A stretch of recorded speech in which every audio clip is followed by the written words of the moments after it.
Okay, are you ready to go, Kris? I am ready to go. Awesome. Hi, everyone. I am going to start recording. Okay. Hello, everyone, and welcome to our April Inclusion and Wellbeing Forum. I can't believe we're already at April. You're all very welcome. I hope everyone had a wonderful Eid and a lovely Ramadan. Today's session, we are joined by the wonderful Kris Astle, who is the educational strategist for smart technologies. For any of you who have not used a smart board, which is probably very few because they're in every school we work with nearly now, they have just released a really amazing new model called the RX, and they have every feature you could possibly imagine for inclusive education, from color coding, dyslexia tools, language tools, translation tools. It's just wonderful. So today's session, we'll be looking at that. Everyone is welcome. We welcome industry experts. However, forum, we don't promote products or services generally. We just celebrate those that we are familiar with. If you would like to ask any questions in the comments, or you can raise your hand and I'll monitor the chat. All practitioners are welcome, but please don't mention any schools or individuals by name. All mics should be muted throughout the session, so if you have any comment or question, just raise your hand. We will post the recording of the session on our YouTube channel in the coming days, and I would like now to hand over to the wonderful, and I've put her LinkedIn link in the chat, so if you want to look her up and see all of the wonderful things that she's talking about and doing, you can do that there. Over to you, Kris. Thank you so much. Good afternoon, everyone. So happy. I'm actually starting off my day. It's morning for me here in the US. So happy to be kicking off the day with you guys as you wind down your day. So I am Smart's education strategist. I'm also a former classroom teacher. And my area of interest and specialty is really in accessibility and making sure that every kiddo who walks into a school anywhere in the world sees that experience as a doorway to the future that they envision for themselves. So I spend a lot of time in this area, and you'll get to learn a little bit about me and my daughter as we go through this presentation. So before I go to the next slide, I want everybody to just close your eyes for a minute. I want you to think back to when you were still in the classroom and you're walking into a room, there's a teacher standing at the front, you pull out your chair, you hear it squeak a little bit, and then you turn your attention to the front of the room.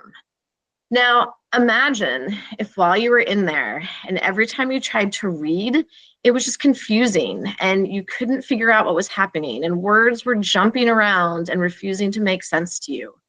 Or when you looked at the clock on the wall, it was a complete mystery and you had absolutely no idea how much time you had left for your assignment.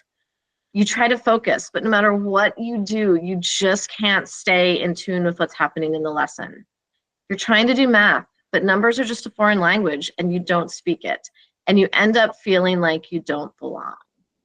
This is the experience that a lot of our students live through. And I'm going to give you an example here on this next slide. So this is my lovely daughter. She is 16.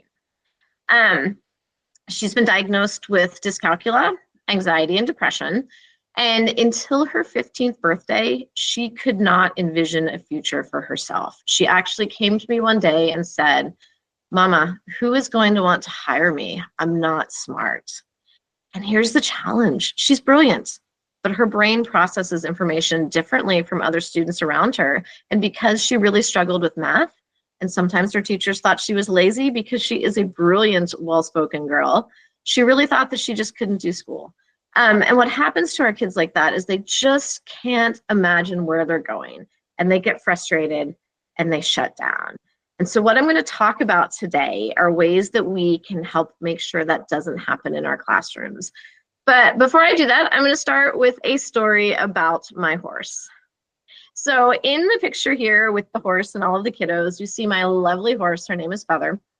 And that is her about 4 weeks ago volunteering with our local pony club. And as you can see, all of the kids love her and all of the kids want to be around her.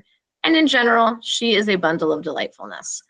But if you take a I'll take a look at that other picture. That is how she actually started her life, as a wild horse, roaming the Western United States with all sorts of space and no confines, and not understanding how to speak a shared language with humans. So one day she was rounded up by helicopter. It was probably the most terrifying thing that ever happened to her. And then she went from that semi-desert landscape to my backyard in suburbia and southeastern US. And honestly, it was terrifying. And my job, much like our job with the kids who come into our classrooms, was to teach her to speak a language that would allow her to be safe. And there's a couple key things I learned from working with her and working with, so in my spare time, I work with lots of wild Mustangs, but there's some key things that we can understand from working with animals who don't have verbal communication and helping our students succeed. So the first one is communication. We have to have a shared language, and that also means we have to show that we're listening. And sometimes this can be a tiny thing. When I'm working with a horse, I'm waiting for them to just turn an ear in my direction so I know that they see me and I can respond to that. With our students, it's understanding their preferences. It's noticing the things that are hard for them. Are they struggling to write? Could we give them a different way to do that assignment? Are they struggling to do math? Do they need extra time? Do we need to help them with how they're focusing? Those little tiny things can make a really big difference. Self-awareness is another one. So, interesting fact, when we build up cortisol in our bloodstream, which is a stress hormone and it kind of prepares us for fight or flight, it's actually contagious. So a horse can smell it, but our students actually pick up on it. So the more stressed you are, that actually passes on to our students and can impact their ability to learn, which we'll talk about in just a second. So understanding how we feel and how we're presenting ourselves and how we walk into that door is really, really important. Consistency. Ask one question at a time. Our brains can only process so much, and it's really easy to shut down and stop trying when we're trying to do too many things at one time. And things that can seem innocent enough may actually be stacking things that our students don't know. So asking a non-native language speaker to write an essay or to speak in front of class, I'm now asking them to master language and master presenting that. Asking a student to use a new piece of technology to solve a math problem. If they're not feeling competent with that math and now I'm stacking using something new on top of them, that becomes multiple questions at one time. So really thinking about what we want our students to show us in that moment.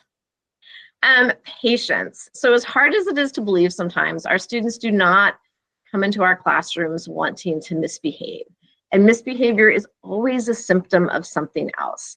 So this idea of seeking the good sometimes means that the absence of misbehavior is actually something that we need to reward. So really looking at what our students are doing, how they're coming into the classroom, finding that one thing that is different or better from the day before and celebrating that.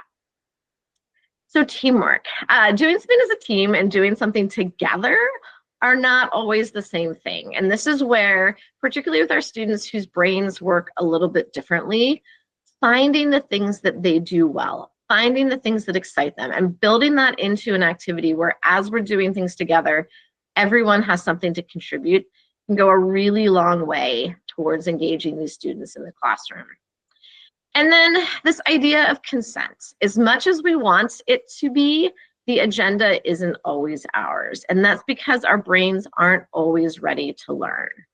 And so one of the things I like to share a lot is Dr. Bruce Perry's arousal continuum. If you've seen this before, it's really helpful in understanding how our brains work and how they can process information.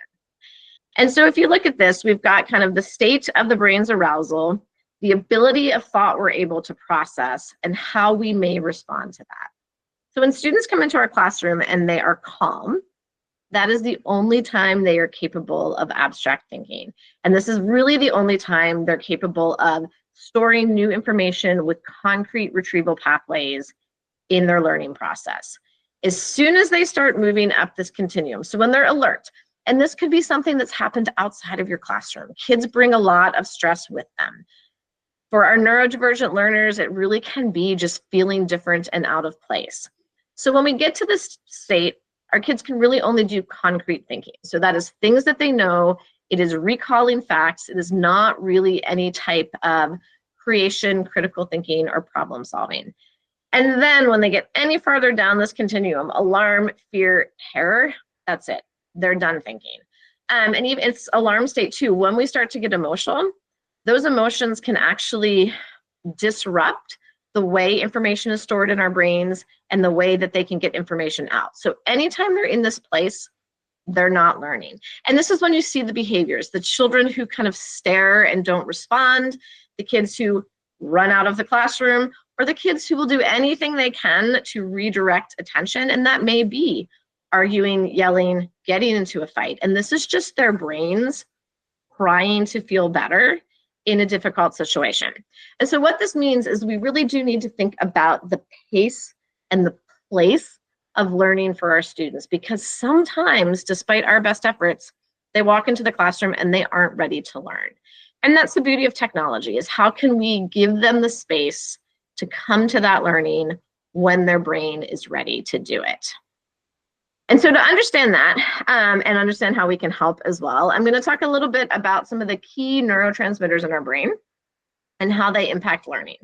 So these are serotonin, dopamine, and oxytocin. And you've probably heard a lot about all of them in a lot of different contexts. But when we boil it down to the learning part, serotonin, when it is present in high levels in our students' brains, is going to improve their learning and improve their memory. When it is deficient in their brain, we're going to see memory challenges and chronic fatigue. So the kids who are putting their heads down on their desks, who are having difficulty remembering, who are having difficulty storing that information in their brain. Dopamine is another one. And this one is really interesting in context of ADHD as well, because ADHD impacts dopamine production in our students' brains, and your ADHD students are chronically low on dopamine. So dopamine, when it's present, enhances motivation and concentration, and when it is low, is going to cause lack of motivation and forgetfulness. So things that are very typical in our ADHD students. And then oxytocin is another important one, because it's the one that promotes social interaction. So when you have higher levels of oxytocin, you want to work with your peers, you want to interact with them. When it's low, you're going to have irritable students who don't really want to participate in group work or participate in learning. And they may be the ones who always want something to eat, reaching for candy bars in their bag, trying to snack. Because again, our brains, when they don't have a balanced level of these neurotransmitters, are going to try to do things to get them there. Dopamine has been in the news a lot. You can get dopamine from doing things like scrolling social media or playing video games, things that can be distractive. You may have heard about it with other addictive behaviors as well. But the good news is there are very positive ways to build all of these brain chemicals, and there's things that you can do in the classroom to start to build them. So if you look at that top line, my very favorite, exercise and movement. Moving around fixes almost everything. So when we get students doing some exercise, doing some movement, it is going to boost all three of those neurotransmitters, as well as our endorphins. And endorphins are fun kind of subsidiary chemicals that will boost the production of those neurotransmitters. So for your kids who you see struggling, can they move around the room? Can they run an errand for you in the school that will get them out of the classroom and get their blood flowing? These are little things that we can build in, even just having stations. They're going to help boost these levels and prime our students to learn better. And the next one I like to point out is exposure to natural light. And this is another really good one. Again, could we go outside and move around and do a lesson outside? Could I send a student to go and get something? Could I sit a student closer to a window? There's lots of ways to help there to boost that serotonin and oxytocin.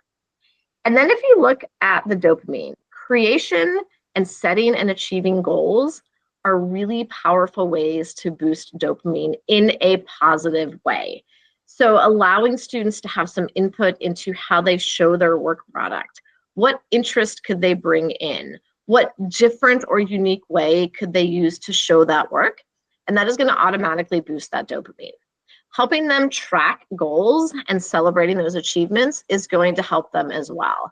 And the beauty of these things are not only do they help the student in the moment, but they're also creating these kind of lifelong learning skills that will help them when they're out of your classroom as well. And then one of my favorite ones is laughter. So I want everybody to take a second. I want you to find your shoulders. Where are they right now? I want you to drop them down like 2 inches.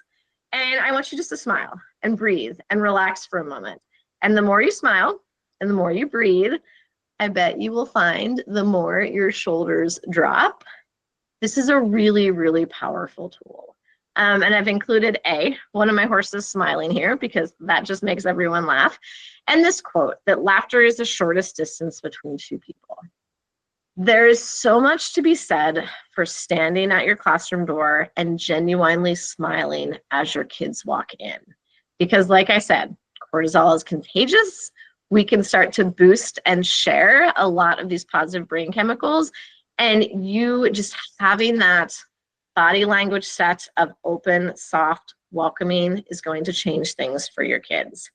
And then the other fun thing about laughter, which is just good for us, is that even if you're faking it, it doesn't last that long before it becomes genuine.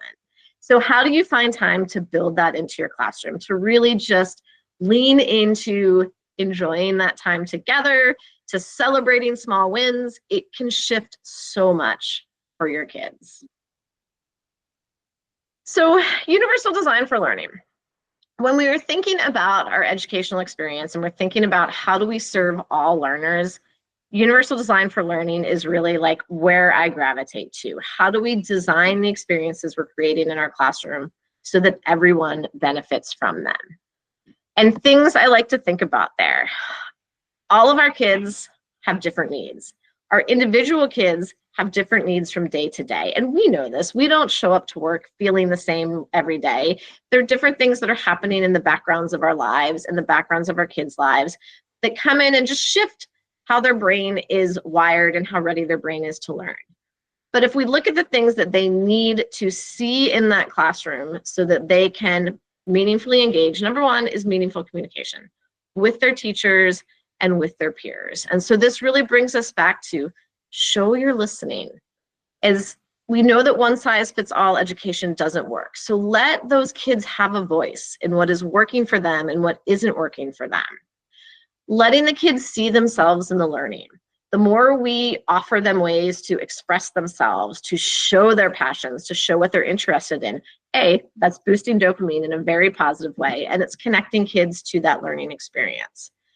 Remembering that learning is a pathway to the student's future, and we don't always share the same vision for what that future could look like. We have kids who are in our classroom and they're thinking about going to university.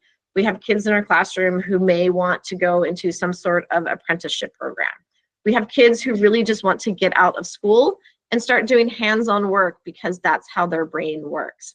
And so taking the time to understand that, taking the time to look at the skills they need to develop, that means a lot to them. Because what happens is when kids come into the classroom and they see a future that is being presented and they don't see themselves in it, that is when they disengage. And when they disengage, that is when they find other ways to boost those chemicals in their brain. And that's not helpful for them. And it's certainly not helpful for us as teachers and for the other kids in the classroom. And then making sure that they've got opportunities to engage with their peers socially and academically. And I'm going to talk about that a little bit more because a lot of times our neurodivergent learners aren't comfortable working in groups the same way as their neurotypical peers for a whole host of reasons. And again, that is the beauty of technology because we can start to look at how can we do things differently? How can we present them with different ways to interact and showcase their strengths? And then looking at that very high level, when we think about all of the ways that EdTech facilitates this universal design for learning, there's multiple modes of expression, right? How does a kid show what they know? Are they writing? Are they recording something? Are they creating something with like an infographic or images? All of these ways are easy to incorporate into your classroom when you're using technology. And when you start to give your students choice, they really start to shine because they feel empowered. Games as a way to deliver information and practice skills. I love games for skills practice because students get immediate feedback and it's kind of fun and they get to do it on their own at a pace that works for them. So one of the ways you can build that in just to reinforce those skills, reinforce that knowledge so it gets easier for students to recall it and it's not kind of tedious as they're trying to practice it. Various ways to interact with content. There are so many different ways to consume content. When students have some autonomy and choice over how they consume that content, they can do it in a way that works for them. And again, like we don't always know what's happening at home for students. So they may not be in a place where they can listen to content or watch a video. They may need to have access to subtitles on those videos. They may need to read it. They may have to listen to it. There's lots of different ways that they might need to consume that. We can give them options that really helps them out. This next one is really important for our neurodivergent learners as well. So offering visual cues and transition support. Across a lot of our neurodivergent conditions, managing time, even reading a clock, can be particularly challenging. And so how can we visually show them how much time they have left? That may be a timer, that may be some type of visual countdown. It may actually be something that is image-based instead of number-based, but letting them know where they are in their work cycle, and then having reminders of where they're going next. Transitioning can be hard for all students. It's particularly difficult for our neurodivergent learners. And so the more consistency we can have there, the more visibly we can scaffold that for them, the more successful they're going to be in the classroom. And then that last piece, self-paced learning. Like I said, our brains are not always ready to learn, and we don't all process at the same speed. So when we're able to build in blocks of self-paced work, that really empowers our students to work at a pace and in a place that works for them. Now, because I am super passionate about this, and because SMART is super passionate about this, we have actually, sorry, my screen does not like me right now. We've actually partnered with the University of Melbourne, and we launched a research study into how do you take universal design for learning, explicit teaching, and ed tech tools in the classroom and really create an environment where students can succeed. So we started this research study 18 months ago, and it's really kind of a great story because it started when one of my colleagues was sitting over coffee with a professor at University of Melbourne talking about some of the challenges for neurodivergent learners in the classroom. And one of the things that she said was sometimes the easiest thing to do is get them to the classroom, but then finding ways for them to really engage meaningfully can be more difficult. So the first thing we did in the research study is do a lit review of all of the research on neurodivergent learning since 2011. So we went a pretty long way back. And we looked at all of what had been studied and the ways it had been studied. And what we discovered is there really was a big gap in child-centered neurodiversity affirming research, particularly for autistic and ADHD students. For some of our dyslexic students and some of the other neurodivergent conditions, they were involving the opinions of those learners in the research a bit more. For autistic students and ADHD students, that really wasn't the case. And a lot of this was being addressed as a medical condition and not as a different way of learning. And so that meant that a lot of the research was really looking at how do we stop behaviors as opposed to how do we teach students to learn effectively. And if we want to send these kids out in the world and be successful, it's not about stopping behaviors that we feel like disrupt the classroom. It really is about how do we help them learn so they can go out and be successful in the career that they want for themselves. So what we did in phase 2 then was we got 6 schools together, and this is kind of elementary through secondary, so ages like 8 to 9 to ages kind of 15, 16. And what we wanted to look at in the classroom is how could these students use technology to improve both their academic outcomes and their social outcomes. So we included neurodivergent learners. 5 out of 6 people on our research team were also neurodivergent and brought their kind of lived experiences to it. So we really wanted to look at what can we do to make that to make things better in the classroom for these students using EdTech. What we came up with were 12 strategies and 36 concrete recommendations to support social and academic outcomes for neurodivergent learners. Before I get to the end of the presentation, I will put up a QR code, and that will take you directly to the landing site for the research so that you can look at all 36 recommendations, how they align to UDL, and get some very specific examples about how you can use them in your classroom. So don't worry about frantically taking notes here. Everything will be at your fingertips before I finish. But those 12 strategies really kind of fit into 3 big buckets. So number 1 is our teaching practice. What are the instructional strategies that promote student voice and agency, and how do we use technology to amplify them? The second big bucket was student support and engagement. So how do we use the tools that are in our classroom to support self-regulation, to support collaboration, and to support active participation? And then the final bit is on technology integration. So even if you're not in the classroom, or you know some people who are responsible for technology in your school, there's some great recommendations for them as well about how do you pick, integrate, and support the technology that you have. So one of my favorite quotes from Matt Harrison, who was the lead researcher, and this is kind of why, this is how and why this research project came to be, because his dream classroom is a space where everyone feels safe and happy and part of the community. So no matter how they learn, they come into the classroom and are able to participate. So I've got a few highlights here of things that were really powerful that came out of the research. So one of the strategies is around supporting executive functioning. For a lot of our neurodivergent learners, they're going to have weaknesses in executive functioning.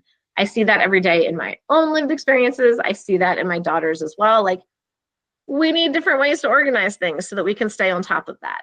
So one of the recommendations is really around providing digital scaffolds and graphic organizers to help students organize their thinking. And alongside of this is making sure that students can always access those.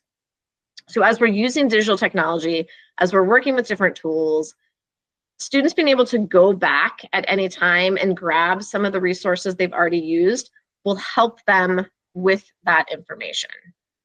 Another really important one is establishing routines and expectations.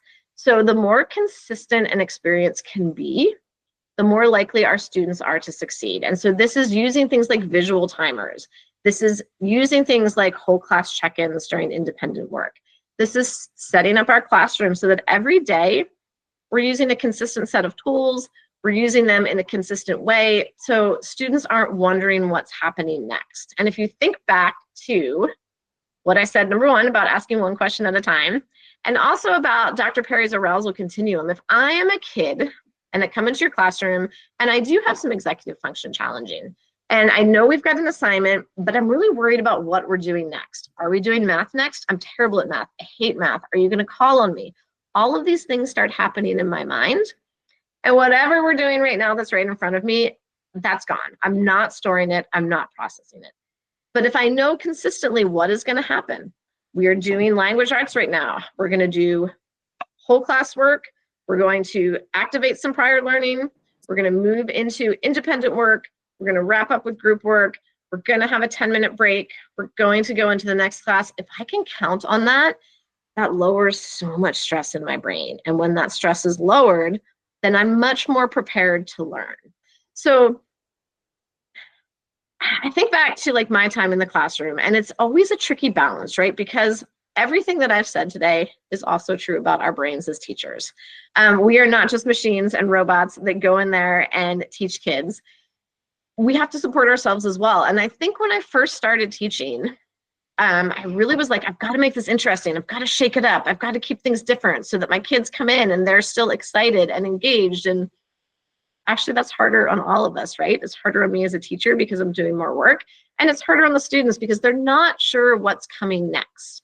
And so making sure that we can be consistent there is really, really important.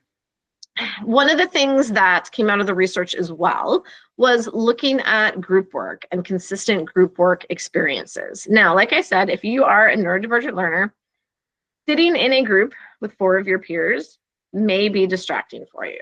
It could be because of the noise level. It could be because of social anxiety. It could be just proximity and movement.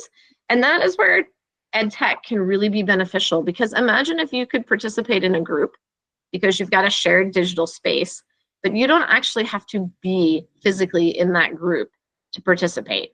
That becomes really powerful because, number one, I take away all the anxiety you had about that group experience. You know that when we go into that group work, that you can go find a corner that's quiet and that works for you, that is not providing you with sensory overload, and you can still contribute meaningfully. The other thing that came out of the research as well is a lot of our high-achieving neurodivergent students are really worried about how other kids' performance will impact their grade. And I think this is universally true of group work, right? I bet all of you have seen that one student who does the whole project because they wanted a good grade. And so having clear routines and expectations around how that is going to be graded so that each student's grade reflects their individual contribution is also really powerful. And again, this is where technology comes in and supports us, because back in the days of everybody made a poster, it was hard to tell who did what. Fast forward to where we are today, when your kids are working in a collaborative digital space, we've got ways to see who contributed, how they contributed, and we're able to grade them on that, which also takes us back to setting and achieving goals. Particularly for our students who may struggle in this space, each student can have a different goal for what we want them to get out of that group work experience. And when they've met it, that can also be reflected in their grade.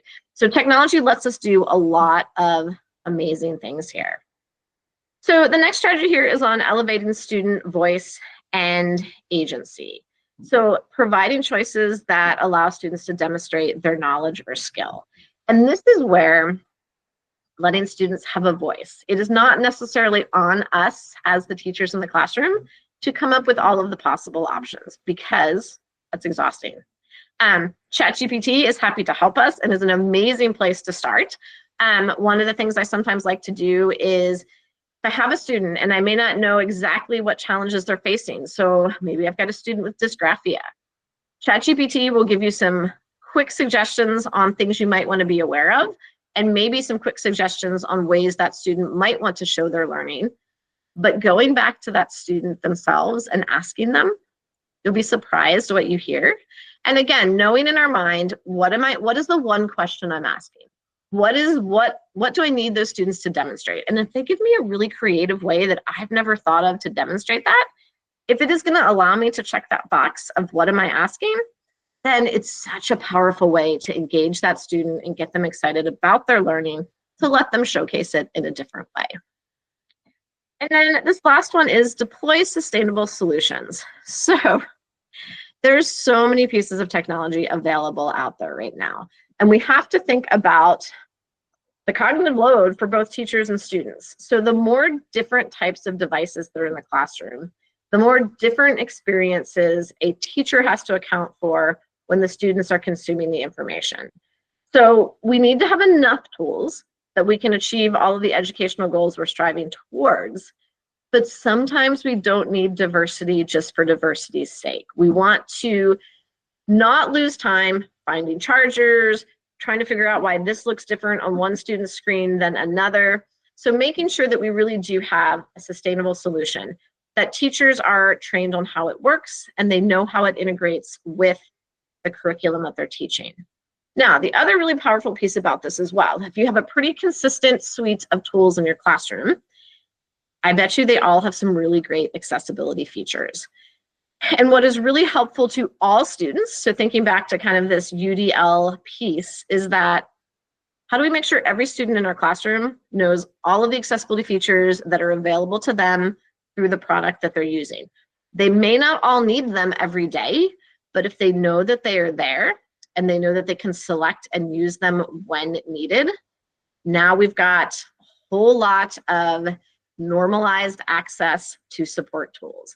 And one of the big challenges for our neurodivergent kids, think back to like that first slide, they feel like they don't belong. They don't get why things are so much harder for them than their peers. And they really don't want to add something more different to their plate because they already feel different enough. And so when we normalize this and we make sure everybody knows how to use those tools, it's really helpful. And we may not always need them. If I all of a sudden sprain my wrist doing sports practice after school, I may need to talk to type, right? Because all of a sudden I'm not typing with the same proficiency. But that also, for our students with dyslexia, is really powerful because they can use that tool as well. So really making sure that everyone knows and has access to those accessibility tools.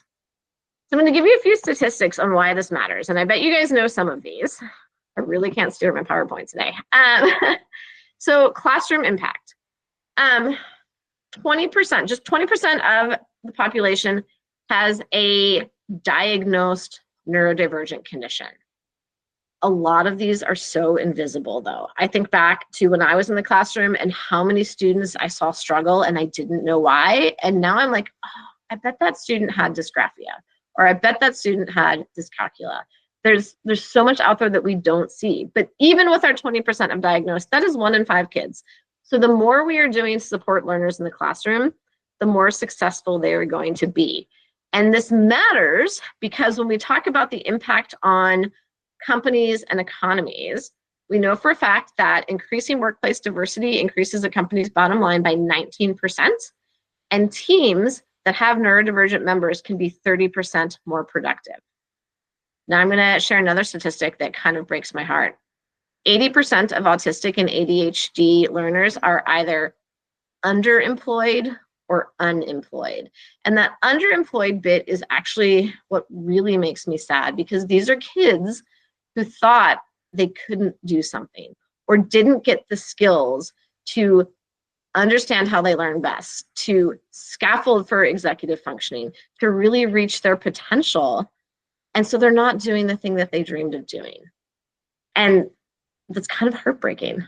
But we have, with technology in front of us, we have so much more ability to kind of design in that UDL frame to help these students achieve. So this is the moment where I promised you guys I would give you all of the access to the research. So I'll leave this up for a second. And I'm also happy to take a few questions as we get to this point. But that QR code will take you to the landing page for our research.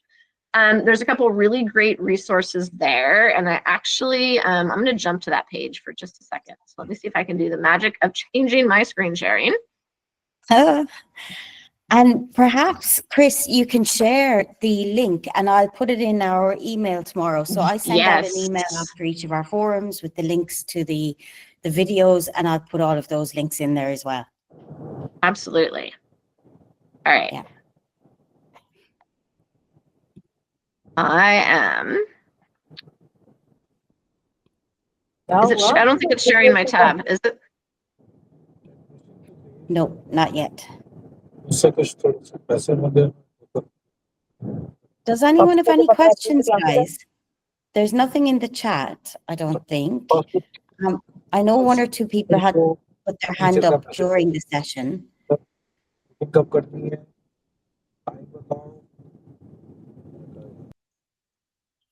Okay. No questions? Did that share? Yes, we've got you now, yeah. Okay, perfect. So this is the landing page. If you go there and scroll to the bottom, there's a bunch of great resources. So you can download the recommendations. So that's all 36 of them, and they're mapped to the UDL Guidelines 3.0. Or we also have 3 how-to guides. You can download the how-to guides, which will give you pretty specific ways that you can share that in the classroom. So pretty helpful if you want to take a deeper dive into the research. There is also a link to the full research paper, all 108 pages of it. If you want to read it and dive really deep, that is an option as well. Super. That's awesome. So for everyone who's joined, we will share all of these details in our mailer tomorrow, probably tomorrow afternoon. We'll get that out and we'll have the video on YouTube. And thank you so much, Kris. This was really interesting. And I as an avid equestrian, it was lovely seeing your horses. It was really nice to see. Great way to edit or to illustrate the stories. Thank you so much, Amal. Amal is saying thank you. We're getting lots of thank yous in the chat. So wonderful session today. And hopefully we can get you guys back again in future. Thanks everyone for joining. And Thank you we for look having me. forward to seeing everyone next month. Have a great afternoon, everyone. Ma salama. Bye.